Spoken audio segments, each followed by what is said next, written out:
శ్రీమహాగణాధిపతయే నమః. సదాశివసమారంభాం శంకరాచార్యమధ్యమాం అస్మదాచార్యపర్యంతాం వందే గురుపరంపరాం. శ్రీమాత్రే నమః. ఆదిత్యాయ చ సోమాయ మంగళాయ బుధాయ చ గురుశుక్ర శనిభ్యశ్చ రాహవే కేతవే నమః. ప్రేక్షకులకందరికీ కూడా శ్రీ క్రోధినామ సంవత్సర ఉగాది శుభాకాంక్షలు. శ్రీ క్రోధినామ సంవత్సరానికి సంబంధించి మనకి ఈ ద్వాదశ రాసుల వారికి నవగ్రహ సంచారాలను అనుసరించి శుభాశుభ ఫలితాలు ఏ విధంగా ఉంటాయి అనే విషయాన్ని తెలుసుకుందాం. అయితే తెలుసుకోబోయే ముందర ఇక్కడ మనకి సంవత్సర ఫలితాలు మనకి అంటే సంవత్సరంలో గ్రహాలు నవగ్రహాలు కూడా మార్పు చెందుతూ ఉంటాయి. అయితే ఇక్కడ చెందుతున్నప్పుడు కొన్ని గ్రహాలు ఒకే రాశిలో ఎక్కువ రోజులు అవి ఉండడం అనేది జరుగుతుంది.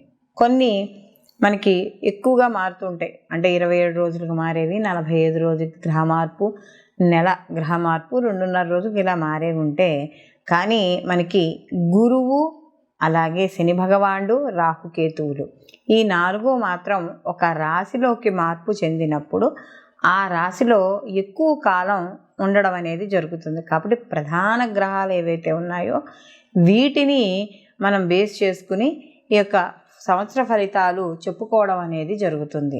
గురువు అయితే ఒక రాశిలో సంవత్సరం పాటు ఉండడం అనేది జరుగుతుంది. మధ్యలో కాస్త వక్రీకరించడం, మళ్ళీ ముందుకు వక్రత్యాగం పొందడం ఇలాంటివి ఉంటాయి.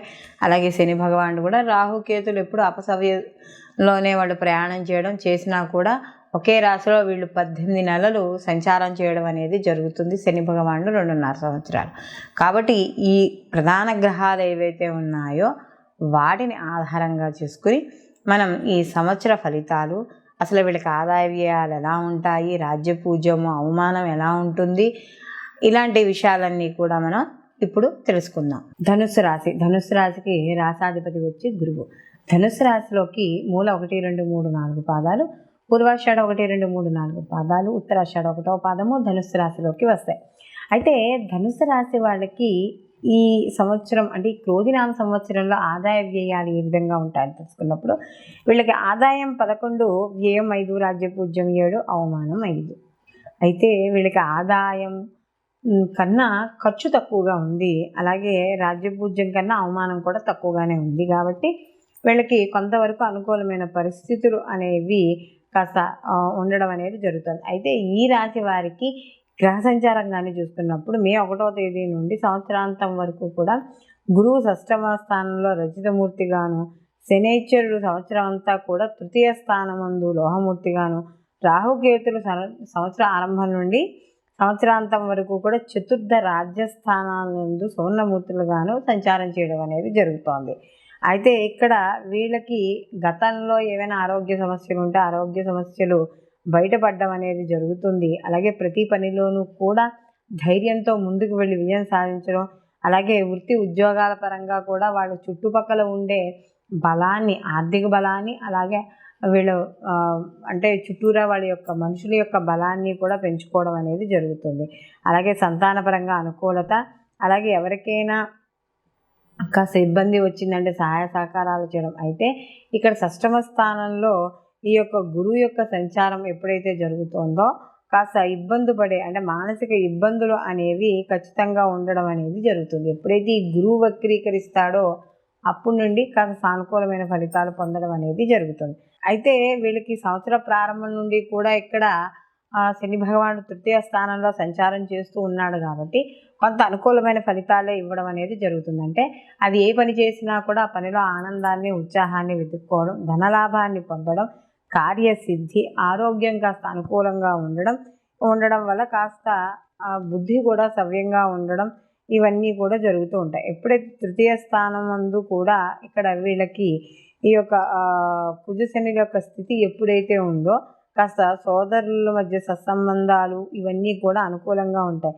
సంవత్సర ఆరంభంలో సమస్యలు కాస్త ఉన్నా కూడా వీళ్ళకి క్రమంగా తగ్గడం అనేది కూడా వీళ్ళకి జరుగుతూ ఉంటుంది. అలాగే వ్యాపార విధానాలు, ఈ వ్యాపార భాగస్వాములు ఏవైతే ఉన్నాయో వాటిలో తీసుకునే నిర్ణయాలు కొంచెం ప్రతికూలంగాను ఉన్నా కూడా వాటి ఎదుగుదల కోసమే అని గుర్తుంచుకోవాలి. అలాగే ఎంత పని చేస్తామో ఆ పని చేసుకు తగ్గ ఫలితాన్ని పొందడం, అలాగే విద్యార్థులకు కూడా మంచి కృషి అనేది అవసరం. ఆ కృషికి తగ్గ ఫలితాలని సాధించడం అనేది జరుగుతుంది. అలాగే ముఖ్యంగా ఇక్కడ వీళ్ళకి ఎవరైతే వ్యాపారం చేస్తున్నారో వాళ్ళందరికీ కూడా అనుకూలంగా ఉండడం, వ్యాపార ఉత్పత్తులు పెరగడం, అలాగే మీరు ఏదైతే సొంతంగా వ్యాపారాలు చేస్తున్నారో ఆ సొంత వ్యాపారాల వాళ్ళకు కూడా అనుకూలంగా ఉండడం అనేది జరుగుతుంది. అయితే వీళ్ళు చేసే వృత్తి ఉద్యోగ వ్యాపారాల పరంగా కూడా ప్రభుత్వపరమైన ఏవైనా సహాయ సహకారాలు కావచ్చు, వాటి యొక్క ప్రభుత్వపరమైన ఆదరణ కావచ్చు, వాటికి సంబంధించిన ఏదైనా పథకాలు కావచ్చు, అవన్నీ కూడా పొందడం అనేది జరుగుతుంది. అలాగే ప్రతి పనిలోనూ కూడా నైపుణ్యత సాధించడం, వీళ్ళ యొక్క ప్రవర్తన ద్వారా అధికారుల యొక్క మన్ననలు పొందడం అనేది జరుగుతుంది. వైద్య వృత్తి రీత్యా కూడా వీళ్ళు ఎవరైతే వైద్య వృత్తికి సంబంధించిన వాళ్ళు ఉన్నారో వాళ్ళందరికీ కూడా అనుకూలంగా ఉండడం అనేది జరుగుతుంది. అలాగే సమాజపరంగా కూడా కీర్తి గౌరవాల పేరు ప్రతిష్టలు అనేవి పెరుగుతాయి. ముఖ్యంగా వడ్డీ వ్యాపారస్తులు ఆర్థిక లావాదేవీలు ఎవరైతే చేస్తున్నారో అవన్నీ కూడా కాస్త అనుకూలంగా ఉంటాయి. ఉద్యోగపరంగా మాత్రం ఆర్థికంగా ఎటువంటి లోటు అనేది ఉండదు. అలాగే ఎవరైతే బంధువులు కావచ్చు, మిత్రులు కావచ్చు, తోటి విద్యార్థులు, తోటి ఉద్యోగస్తులు కావచ్చు, ఎవరైనా వాళ్ళ సలహాలు, వాళ్ళ యొక్క ఆదరణ ఇదంతా పొందడం అనేది జరుగుతుంది. అయితే ఇక్కడ రాహు చతుర్థ స్థానం సంచారం వల్ల కాబట్టి ఆరోగ్యమైన విషయాల్లో వాటిల్లో కాస్త జాగ్రత్తగా ఉండడం అనేది మంచిది. కాబట్టి ముఖ్యంగా ఇక్కడ ఎవరైతే ఈ యొక్క ధనుస్సు రాశిలో ఉన్నారో వాళ్ళు లక్ష్మీ గణపతి ఆరాధన ఎక్కువగా చేసుకుంటూ ఉండడం, అలాగే ఇక్కడ వీళ్ళకి ముఖ్యంగా ఈ ధనుసు రాశి వాళ్ళకి ఎప్పుడైతే గురువు కూడా సప్తమ స్థానంలోకి మారుతాడో దక్షిణామూర్తి స్తోత్రాన్ని, అలాగే అమ్మవారి యొక్క ఆరాధన, లేదా ఇవేమీ చేయలేని వాళ్ళు కనీసం రాహుకాల దీపాన్ని పెట్టడం, ప్రతిరోజు కూడా వచ్చే రాహుకాలంలో దీపాన్ని పెట్టడం ద్వారా కొంతవరకు మీ సమస్యల నుండి బయటపడడం అనేది జరుగుతుంది. సర్వే జన సుఖినో భవంతు. లోకా సంస్థ సుఖినో భవంతు.